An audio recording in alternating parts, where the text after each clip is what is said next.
पुण्यश्लोक अहिल्यादेवी होळकर यांचे आजोळ चोराखळी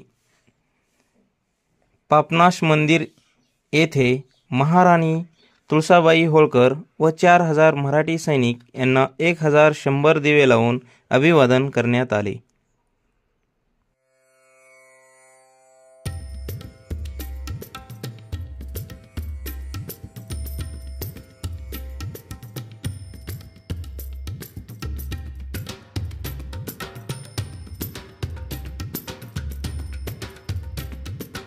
श्लोक अहिल्यादेवी होळकर यांच्या आजोळ चोराखळी या ठिकाणी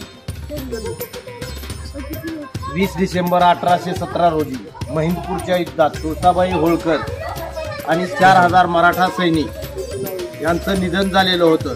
त्यानिमित्त त्यांना विनम्र अभिवादन करण्यासाठी 1100 दिव्यांची दिवे लावून त्यांना विनम्र